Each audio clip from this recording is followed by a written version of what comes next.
അരയ്ക്ക് കീഴ്പോട്ടായിട്ടുള്ള മസിൽസിന് ഭയങ്കരമായിട്ട് കോച്ചിപിടുത്തം വരിക. ഒരുപാട് ആളുകൾ പറയാറുണ്ട്, ഈ പ്രായമായിട്ടുള്ള ആളുകളൊക്കെ പറയുന്നതാണ്, ഈ രാത്രിയാകുമ്പം കിടന്നു കഴിഞ്ഞാൽ ഈ കാഫ് മസിൽസ്, കാൽ വണ്ണയുടെ ഭാഗത്തുള്ള പേശികളെല്ലാം വലിഞ്ഞു മുറുകിയിട്ട് ഭയങ്കര വേദനയാണ്, ഉറക്കത്തിൽ ഭയങ്കര ബുദ്ധിമുട്ടുണ്ടാവുന്നുണ്ട്, എണീറ്റിരിക്കേണ്ട ഒരു അവസ്ഥ ഉണ്ട്, നടന്നു കഴിഞ്ഞാൽ ആശ്വാസം തോന്നും. അതേപോലെ കുറേ നേരം ഇരിക്കുന്ന ആളുകൾക്കൊക്കെ കാല് തൂക്കിയിട്ടിരിക്കുമ്പോൾ ഒക്കെ ഈ ഒരു മസിൽ പെയിനും ബുദ്ധിമുട്ടുകളും കാണാറുണ്ട്. കുട്ടികൾക്കൊക്കെ ചിലപ്പോൾ ഒരു കളിയൊക്കെ കഴിഞ്ഞ്, അല്ലെങ്കിൽ കുട്ടികൾ പുറത്തൊക്കെ ക്രിക്കറ്റ് ഫുട്ബോളൊക്കെ കളിച്ചു കഴിഞ്ഞ് വന്നപ്പം അതിനുശേഷം ഈ ഒരു മസിൽ പെയിൻ തുടങ്ങി. ഇങ്ങനെ ഒരുപാട് ബുദ്ധിമുട്ടുകൾ അല്ലെങ്കിൽ ഒരുപാട് കേസസ് നമുക്ക് ചുറ്റും നമ്മൾ കാണാറുണ്ട്. അപ്പോൾ നമുക്ക് ഇന്നത്തെ വീഡിയോയിലൂടെ ഈ പേശികൾക്ക് ഉണ്ടാവുന്ന ഈ ഒരു ക്രാംസ്, മസിൽ ക്രാംസ് ഒന്ന് ഡിസ്കസ് ചെയ്യാം. ഹായ്, ഞാൻ doctor Juhi Das, QNB health കെയറിലെ ഹോമിയോപ്പതിക് ഫിസിഷ്യനാണ്.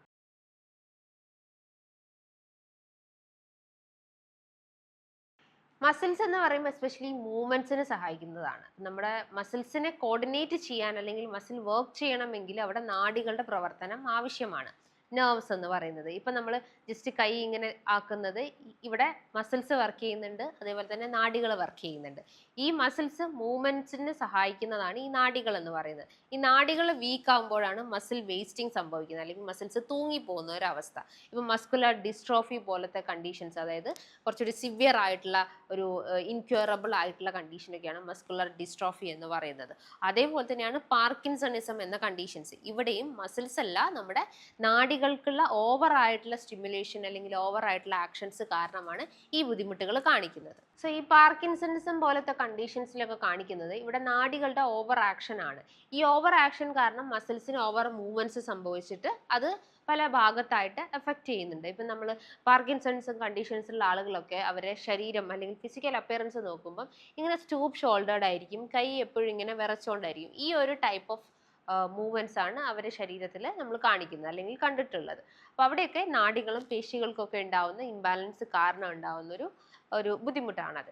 എന്നാൽ ഈ മസിൽ ക്രാംസ് എന്ന് പറയുന്നത് കോൺട്രാക്ട് ചെയ്യുന്നുണ്ട്, അതേപോലെ തന്നെ റിലാക്സ് ചെയ്യുന്നുണ്ട്. ഈ കോൺട്രാക്സേഷൻ എന്ന് പറയുമ്പം ജസ്റ്റ് മസിൽസ് ഇങ്ങനെ ചുരുങ്ങുന്നതും, റിലാക്സ് ചെയ്യുമ്പോൾ അതിനെ വികസിക്കുന്നതും, അതായത് സങ്കോചവും വികാസവുമാണ് ഈ കോൺട്രാക്സേഷനും റിലാക്സേഷൻ എന്ന് പറയുന്നത്. ഈ കോൺട്രാക്ട് ചെയ്തിട്ട് പിന്നീട് അത് റിലാക്സ് ചെയ്യാൻ പറ്റാത്ത ആ ഒരു പീരീഡ് ഓഫ് ടൈമാണ് നമ്മൾ മസിൽ ക്രാംസ് എന്ന് ബുദ്ധിമുട്ടുകളായിട്ട് പറയുന്നുണ്ടാവുന്നത്. അപ്പോൾ ഇവിടെ നാഡികൾക്ക് പ്രവർത്തനമുണ്ട്, മസിൽസിന്റെ ആ ഒരു ആക്ഷൻസിൽ ഉണ്ടാവുന്ന ഇംബാലൻസ് ആണ്. ഈ മസിൽ ക്രാംസ് പല ഏജ് ഗ്രൂപ്പിലും പല ആളുകൾക്കും വരാം. കുട്ടികൾക്ക് വരാം, ഒരു ടീനേജ് ഗ്രൂപ്പിലുള്ള ആളുകൾക്ക് വരാം, മുതിർന്ന ആളുകൾക്ക് ഉണ്ടാവും, കുറച്ചുകൂടി ഏജ്ഡ് ആയിട്ടുള്ള ഒരു 80+ കഴിഞ്ഞിട്ടുള്ള ആളുകൾക്കൊക്കെ ഈ ഒരു പ്രശ്നങ്ങൾ കാണിക്കാറുണ്ട്. ഇപ്പോൾ ഏജ് വൈസ് നോക്കുന്ന സമയത്ത് കുട്ടികൾക്കൊക്കെ ആണെങ്കിൽ വൈറ്റമിൻ ഡിന്റെ ഡെഫിഷ്യൻസീസ് കാരണം അല്ലെങ്കിൽ വിരശല്യത്തിന്റെ ഭാഗമായിട്ട് അവർക്ക് കാൽഷ്യം കൃത്യമായിട്ട് വലിച്ചെടുക്കാതെ വരികയും വൈറ്റമിൻ ഡി ഡെഫിഷ്യൻ്റ് ആവുകയും അങ്ങനെ ഡെഫിഷ്യൻസീസിന്റെ ഭാഗമായിട്ട് കാണിക്കാം. ഇനിയിപ്പോൾ നമ്മൾ കുറച്ചുകൂടി ഏജ്ഡ് ആയിട്ടുള്ള ഒരു 25+ കഴിഞ്ഞിട്ടുള്ള ആളുകൾക്കൊക്കെ തൈറോയ്ഡ് റിലേറ്റ് ചെയ്തിട്ടുള്ള ഇഷ്യൂസ് ഒക്കെ ഉണ്ടെങ്കിൽ മെയിൻലി കാഫ് മസിൽ, എസ്പെഷ്യലി ഈ നമ്മുടെ കാൽ വണ്ണയുടെ ഭാഗത്തുള്ള പേശികൾ വലിഞ്ഞു മുറുകും, രാത്രി കാലങ്ങളിലൊക്കെ വലിഞ്ഞു മുറുകുന്നത് കാണാവുന്നതാണ്. പിന്നെ നമുക്ക് ഡയബറ്റിക് റിലേറ്റ് ചെയ്തിട്ടുള്ള എന്തെങ്കിലും കണ്ടീഷൻസ് ഒക്കെ ഉണ്ടെങ്കിൽ ഡയബറ്റിക് ന്യൂറോപ്പതീൻ്റെ ഭാഗമായിട്ടൊക്കെ മസിൽ ക്രാംസ് കാണിക്കാം. യൂറിക് ആസിഡ് ഉണ്ടെങ്കിൽ കാണിക്കാവുന്നതാണ്. Then osteo arthritis, rheumatoid arthritis, muscle relate ചെയ്ത് അല്ലെങ്കിൽ ബോൺ മസിൽ റിലേറ്റ് ചെയ്തിട്ടുള്ള എന്തെങ്കിലും വാതരോഗങ്ങളൊക്കെ ഉണ്ടെങ്കിൽ അതിൻ്റെ ഭാഗമായിട്ടൊക്കെ ഈ പറഞ്ഞിട്ടുള്ള പ്രശ്നങ്ങൾ കാണിക്കാവുന്നതാണ്. ഇതിന് ശരീരത്തിൽ എന്തെങ്കിലും കുറവുകൾ ലൈക്ക് ഈ പറഞ്ഞിട്ടുള്ള vitamin D, vitamin B12 deficiencies ആകുമ്പോൾ അതിൻ്റെ ഭാഗമായിട്ടും ലക്ഷണങ്ങൾ കാണിക്കാവുന്നതാണ്. പിന്നെ നിങ്ങൾ കുറേ നേരം കാല് തൂക്കിയിട്ടിരിക്കുക, ജോലിൻ്റെ ഭാഗമായിട്ടോ പഠിക്കുന്നതിൻ്റെ ഭാഗമായിട്ടൊക്കെ ആ ഒരു മൂവ്മെൻറ്റ്സ് അല്ലെങ്കിൽ ആ ഒരു വേ ഓഫ് സിറ്റിംഗ് കാരണം ബുദ്ധിമുട്ടുകൾ ക്രിയേറ്റ് ചെയ്യാവുന്നതാണ്. അതിനോടൊപ്പം തന്നെ കുറേ നേരം ട്രാവൽ ചെയ്യുന്ന ആളുകൾക്ക്, കുറേ നേരം നിന്ന് ജോലി ചെയ്യുന്ന ആളുകൾക്കൊക്കെ ആ ഒരു മസിൽ കോച്ചിപ്പിടുത്തം ഉണ്ടാവാം. അതിനോടൊപ്പം തന്നെ നിങ്ങളിപ്പം ഒരു ക്ലൈമറ്റ് വേരിയേഷൻസ് നോക്കുമ്പോൾ കൂടുതൽ കോൾഡ് ക്ലൈമറ്റിലേക്ക് പോകുന്ന സമയത്താണ് ഈ ക്രാംസ് കാര്യങ്ങൾ, എസ്പെഷ്യലി വിൻ്റർ സീസണിലൊക്കെയാണ് ഈ ക്രാംസ് ബുദ്ധിമുട്ടുകൾ ഉണ്ടാകുന്നത്. അപ്പോൾ നമ്മളവിടെ നീ ബാൻഡ് അല്ലെങ്കിൽ അതേപോലെ തന്നെ മസിൽ ബാൻഡൊക്കെ വെച്ചിട്ട് അഡ്ജസ്റ്റ് ചെയ്യുന്നത് കാണിക്കാവുന്നതാണ്. അപ്പോൾ അത് ആ ഒരു climate variations, cold to hot climate അല്ലെങ്കിൽ ഹോട്ട് ടു കോൾഡ് ക്ലൈമറ്റിലേക്ക് പോകുമ്പം ബുദ്ധിമുട്ടുകൾ അനുഭവപ്പെടാറുണ്ട്. സിവിയർ ആയിട്ടുള്ള സ്ട്രെസ് ഉള്ള ആളുകൾക്ക് ഈ പ്രശ്നങ്ങൾ കാണിക്കാം.